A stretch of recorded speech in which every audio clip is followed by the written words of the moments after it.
उत्तर प्रदेश में आगामी पंचायत चुनाव में बीजेपी मुस्लिम बाहुल इलाकों में मुस्लिम उम्मीदवारों का समर्थन करने जा रही है। बातचीत के लिए इस वक्त हमारे साथ बीजेपी के वरिष्ठ नेता और पूर्व मंत्री मोहसिन रजा मौजूद हैं। मोहसिन जी, ये बीजेपी पंचायत चुनाव में मुस्लिम बाहुल इलाकों में मुस्लिम उम्मीदवार उतारने जा रही है, क्या वजह मानी जाए कि बीजेपी क्यों मुस्लिमों की तरफ इतना आगे बढ़ रही है? क्या मुस्लिम हमारे नहीं है, भारतीय नहीं है? भारतीय जनता पार्टी तो पूरे भारतवर्ष के लिए है। भारतवर्ष के एक एक व्यक्ति और हर समुदाय, हर कहना चाहिए वर्ग और हर क्षेत्र के लिए काम करती है। तो भारतीय जनता पार्टी इसीलिए आदरणीय मोदी जी के नेतृत्व में तीसरी बार सरकार बनाकर बैठी है देश में, क्योंकि हमारी नीति और नीयत साफ है। और जहाँ तक आपने बात की उत्तर प्रदेश की, और उत्तर प्रदेश में मुस्लिम बहुल क्षेत्र में, तो जाहिर सी बात है कि अगर हम सबको साथ सबका विकास की बात कर रहे हैं तो हम धरातल पर दिखा भी रहे हैं ये काम करके। चाहे योजनाएं हमने बांटी हों तो उसमें भी पात्रता के आधार पर जो भी पात्र बना उसमें मैक्सिमम मुसलमान पात्र बने, क्योंकि उनको कभी पिछली सरकारों ने, कांग्रेस हो, समाजवादी पार्टी हो या बहुजन समाज पार्टी हो या अन्य क्षेत्रीय दलों ने कभी भी उनको कुछ दिया नहीं। उन्होंने सिर्फ उनको वोट बैंक रखा था। हमारे लिए वो वोट बैंक नहीं, वो हमारे देश के भारतीय नागरिक हैं। इसलिए हम उनको आगे बढ़ाने के लिए एक, अभी जैसे आदरणीय मोदी जी का आपने देखा कि नारा है कि एक हाथ में कुरान एक हाथ में कंप्यूटर। तो अब अगर एक हाथ में कुरान एक हाथ में कंप्यूटर दे रहे हैं तो सड़क से सदन तक भी उनको ले जाने की तैयारी कर रही है भारतीय जनता पार्टी पंचायत के जरिए। तो पंचायत में हम अभी, उससे पहले अगर आपको हम बताएं कि नगर निकाय के चुनाव में भी हमने चुनाव में लड़ाए, ऐसा नहीं कि नहीं लड़ाए हैं, लड़ाए हैं। और पूर्व में हमने सांसद भी लड़ाए हैं। और जहां पे हमारे जीतने वाले कैंडिडेट होते हैं उनको बीजेपी जरूर से आगे लाती है और लड़ाती है। वो अलग बात है कि वो वहां से हम कामयाब हो पाते हैं कि नहीं हो पाते हैं, लेकिन चूंकि वो हमारे कार्यकर्ता हैं और उन कार्यकर्ताओं पर भारतीय जनता पार्टी विश्वास करती है और अपने कार्यकर्ता को ही आगे बढ़ाने का काम करती है। तो इसलिए जो मुस्लिम कार्यकर्ता हैं हमारे, जो काम कर रहे हैं, काफी समय से काम कर रहे हैं, उनको बड़ी तादाद में अब भारतीय जनता पार्टी जहां जहां पर भी मुस्लिम इलाके हैं वहां पर तैयारी कर रही है और संगठन से रिपोर्ट मांगी जा रही है कि वहां पर कौन ऐसे प्रत्याशी हैं जो जीत सकते हैं। क्योंकि ये इनका जो कहना चाहिए, समाजवादी पार्टी हो या कांग्रेस हो, ये इनकी गलतफहमी को दूर करना है कि आप ये गलतफहमी मत रखिए कि वो मुसलमान हैं तो आप ही के वोटर हैं। नहीं, ऐसा नहीं है। उनको आपने खूब छला है, खूब ठगा है, अब वो आपके साथ नहीं है। इसलिए आप उनको अभी भी जाकर गुमराह करने का काम करते हैं, इसलिए अब गुमराह ये नहीं कर पा रहे हैं। इसीलिए आप देखिए ना, पीडीए बनाकर घूम रहे हैं। आपको पीडीए क्यों बनाना पड़ा? हमारे पास तो सभी लोग हैं, कोई ऐसा नहीं बचा है, पीडीए का कोई ऐसा वर्ग नहीं है जो हमारे साथ नहीं है भारतीय जनता पार्टी में। तो आपको पीडीए बनाना क्यों पड़ा?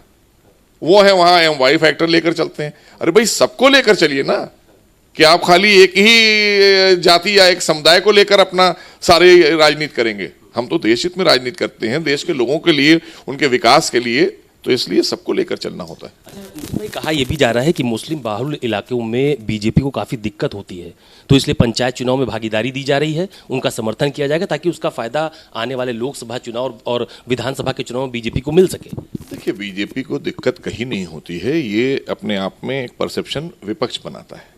हम जनता के बीच में जाते हैं। मैंने कहा जहां हमें वोट नहीं भी मिले तो क्या वहां विकास नहीं किया? क्या हमने मुस्लिम इलाकों में जहां पर हमें वोट नहीं मिले वहां भी हमने विकास किया है। और आगे हम विकास की धुरी में उन क्षेत्रों को भी रखते हैं जहां से सपा के सांसद हैं, जहां से कांग्रेस के सांसद हैं, हम उनमें भी तो विकास कर रहे हैं तेजी से। हमारे कार्यकर्ता और हमारे नेता, क्या हमने वो छोड़ दिए इलाके? हमारे लिए तो पूरा देश है और हम देश के लिए करते हैं काम, और देश के एक एक क्षेत्र और एक एक वर्ग के लिए काम करते हैं। तो इसलिए ये अपने आप में एक परसेप्शन जो कांग्रेस है या क्षेत्रीय दलों ने बनाया था, समाजवादी पार्टी ने, ये उनकी गलतफहमी, उनकी हवा निकल जाएगी अब की इस बार जो वो बांध के चलते हैं। क्योंकि भारतीय जनता पार्टी पर विश्वास है लोगों को, और जिस तरह से पूरी दुनिया में भारतीय जनता पार्टी के आदरणीय मोदी जी जो देश के प्रधानमंत्री हैं और इस वक्त दुनिया के लोकप्रिय नेता बनकर उभरे हैं, और सारे लोग किस तरह से उनका वेलकम करते हैं आपने देखा है। तो ये अपने आप में ये बताता है कि उन्होंने देश के सारे वर्गों को, सारी जातियों को, सारे ही क्षेत्रों को समेट कर एक सरकार बनाई है जो वाकई में एक गुलदस्ते की तरह सरकार दिखाई देती है। उसमें सब क्षेत्र के, सब वर्ग के, सब जाति के फूल खिलते हैं, उसको भारतीय जनता पार्टी कहते हैं। अच्छा, मुझे बताइए कि ये उम्मीदवारों के चयन का पैमाना क्या होगा? क्योंकि मुस्लिम मतदाताओं पर या मुस्लिम वोटर्स पर ज़्यादातर अधिकार समाजवादी पार्टी, कांग्रेस या बीएसपी जताती है। वो कहती है कि मुसलमानों के साथ ठीक व्यवहार नहीं होता है बीजेपी की सरकार में, तो वो ये दावा करते हैं कि ये उनके कोर वोटर है। देखिए, उनका दावा, उस दावे की हवा निकाल देगी बीजेपी, क्योंकि 10 साल से वो सत्ता से बाहर हैं और आगे भी वो सत्ता में उत्तर प्रदेश में आने वाले नहीं है। वो मुंगेरी लाल के सपने ही देखते रह जाएंगे और आएंगे नहीं सत्ता में, क्योंकि आपने देखा 2 प्रयोग करके वो लोग देख चुके। बहन जी के साथ भी अखिलेश जी आके देख चुके, कांग्रेस के साथ भी आके देख चुके, अब कोई बचा हो तो उसके साथ भी आके देख लें, क्योंकि भारतीय जनता पार्टी पर लोगों को विश्वास बढ़ा है। और आदरणीय योगी जी के नेतृत्व में उत्तर प्रदेश में जिस तरह से लॉ एंड ऑर्डर की स्थिति मजबूत हुई, लोगों का कल्याण हुआ, सुरक्षा का एक अभाव रहता था, हमारी बहनें अपने को सुरक्षित नहीं महसूस करती थीं, व्यापारी सुरक्षित नहीं महसूस करते थे, आम आदमी परेशान होता था, तो उन सब चीज़ों से उबारने का काम किया है, उससे बाहर निकालने का काम आदरणीय योगी सरकार ने उत्तर प्रदेश में लॉ एंड ऑर्डर को बनाकर पूरे देश में परसेप्शन बदला है उत्तर प्रदेश का। तो इसलिए मुसलमान पूरी तेजी के साथ में भारतीय जनता पार्टी के साथ आ रहा है। और जो आपने पूछा कि क्या पैमाना होगा, किस तरह से, तो ये आप ही जानते हैं, आप रिपोर्टिंग करते हैं, आपने पुराने, आप सीनियर जर्नलिस्ट हैं, कि जिस क्षेत्र में जो भी हमारा कार्यकर्ता है, अगर मान लीजिए मुस्लिम है और उसकी मान्यता है और वहाँ पर उसको लोग चाहते हैं, तो उसको सभी समाज के लोग चाहेंगे ना। और अगर वहाँ पर मान लीजिए रेशियो ज़्यादा है, भाई जाहिर सी बात है मुस्लिम बहुल की बात हम कर रहे हैं, तो क्या वहाँ भारतीय जनता पार्टी अपने मुस्लिम कैंडिडेट को नहीं लड़ाएगी? लड़ाएगी। हमने पहले पूर्व में भी लड़ाए हैं। हम इस पर नहीं निर्भर करते कि वो हमारा, हाँ अगर जिताऊ कोई कैंडिडेट वहाँ पर हमारा दूसरा भी आ रहा है तो हम उसको भी लड़ा सकते हैं, लेकिन अगर कोई मुस्लिम कैंडिडेट हमारा जीतने वाला और वहाँ पर अच्छा कंटेंट दे रहा है और अच्छा वहाँ से वो प्रत्याशी बन रहा है, तो उसकी रिपोर्ट वहाँ से जब आएगी तो उसको लेकर पार्टी बिल्कुल भी आगे बढ़ेगी और उनको लड़ाएंगे हम चुनाव में, और लड़ाकर जिता कर दिखाएंगे कि ऐसा नहीं है। लोगों को विश्वास है आदरणीय योगी सरकार पर, क्योंकि पिछली सरकारों में इतना गुंडाराज, इतना भ्रष्टाचार, बलात्कार, हत्या, इन सब चीज़ों से ऊब चुका था मुसलमान। उनको अपराधी बनाने का काम किसने किया था? समाजवादी पार्टी ने किया। उनको लूटने का काम किसने किया था? कांग्रेस ने किया था। तो ये दोनों की जुगलबंदी अब खत्म हो चुकी है। ये मुसलमान बहुत अच्छी तरह से समझ चुका है। वो भी चाहता है कि हमारे समाज के बच्चे पढ़ लिख कर डॉक्टर, इंजीनियर बने। कब तक वो सर पे डलिया ढुलवाएंगे आप उनसे? आप उनको अशिक्षित रखने का काम किसने किया? आपने मदरसे दिए, लेकिन मदरसे में कोई शिक्षा का तो आपने सिस्टम बनाया नहीं। आपने देखा आदरणीय योगी सरकार में हमने एनसीईआरटी की पढ़ाई लागू की। अब बच्चे वहां से हिंदी, अंग्रेजी और गणित पढ़कर आगे बढ़ेंगे।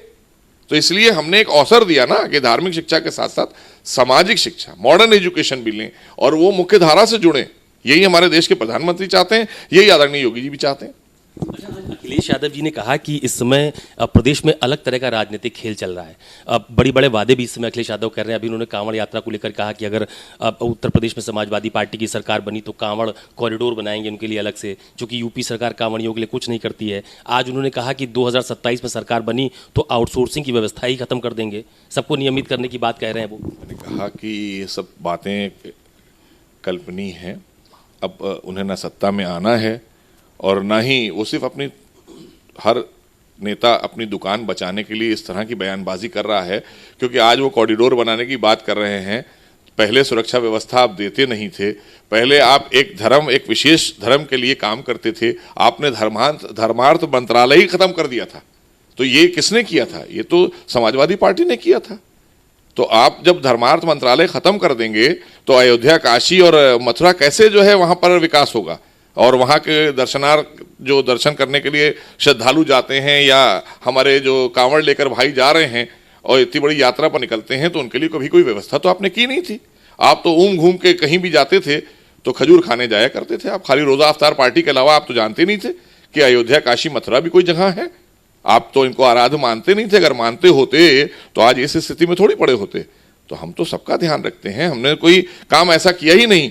हम हर काम वो करते हैं जिससे देश के हित का काम हो और जनहित का काम हो, किसी की भावनाएं आहत ना हो। हम वो काम नहीं करते हैं। लेकिन हाँ, जो काम हमारे हैं, जो हमारे आराध्य हैं, उनको लेकर लोगों को व्यवस्था देना भी तो सरकार का ही काम होता है। कि खाली आप एक ही के लिए काम करेंगे, सर्व समाज के लिए काम करना होता है। भारतीय जनता पार्टी वो करती है। अच्छा, एक अंतिम सवाल। आज विपक्ष ने बिहार में बिहार बंद का आह्वान किया, वहाँ वो जो वोटर वेरिफिकेशन हो रहा है उसके विरोध में। राहुल गांधी ने कहा कि चुनाव आयोग बिहार के जो वोटर्स हैं उनकी चोरी कर रहा है, जैसे महाराष्ट्र में किया था। तेजस्वी यादव ये कह रहे हैं कि एनडीए चुनाव आयोग का दुरुपयोग कर रहा है। ये वो लोग हैं जो सारे दुरुपयोग का प्रयोग कर चुके लोग हैं, इन्हें वही सब याद आ रहा है। अब निष्पक्ष चुनाव हो रहा है, सबको अवसर मिल रहा है, इसीलिए ये सारी प्रक्रिया अपनाई जाती है कि ताकि किसी का अगर वोट नहीं है तो वो अपना वोट बनवा ले। आपको लोकतंत्र में पूरी आज़ादी है, हर वोटर के लिए सम्मान है, हर वोटर के घर पर जाकर हर चीज़ को सुचारू रूप से सही करने का काम आदरणीय मोदी सरकार कर रही है और हमारा इलेक्शन कमीशन कर रहा है। तो इसलिए ये अवसर देने की बात हो रही है। आप क्यों घबरा रहे हैं? इसका मतलब है कि आपको पता है कि आपका वोटर खिसक चुका है आपसे, अब आपके पास कुछ बचा नहीं है। तो जो नया वोटर है, जो नौजवान वोटर है, वो भारतीय जनता पार्टी के साथ जा रहा है और आपका वोटर भी आपको छोड़ रहा है। तो परेशानी आपको इस बात की है, इसलिए आप राहुल गांधी जी हो वो आरोप लगा रहे हैं। अब अगर आप यशस्वी की बात करें तो भाई वो तो तेजस्वी की बात करें तो तेजस्वी तो अभी बहुत युवा हैं, अभी उनको बहुत कुछ सीखना होगा। अभी चूंकि उनका अगर देखें पूर्व में उनकी सरकार में जब उनके पिताजी मुख्यमंत्री वहाँ के रहे हैं तो वहाँ का तांडव सबको पता है। तो इसलिए बहुत ज़्यादा लोग उनसे जुड़ने वाले लोग नहीं हैं। और यहाँ पर अगर बात की जाए, इस तरह की बातें उठाना, इलेक्शन कमीशन पे आवाज़ प्रश्न खड़ा करना, सेना पर प्रश्न खड़ा करना, पुलिस प्रशासन पर प्रश्न खड़ा करना, ये कांग्रेस और समाजवादी पार्टी का अब एक नया सा हथियार बन गया है कि कुछ भी हो, हार रहे हैं तो हार का ठीकरा किसी पर फोड़ना है।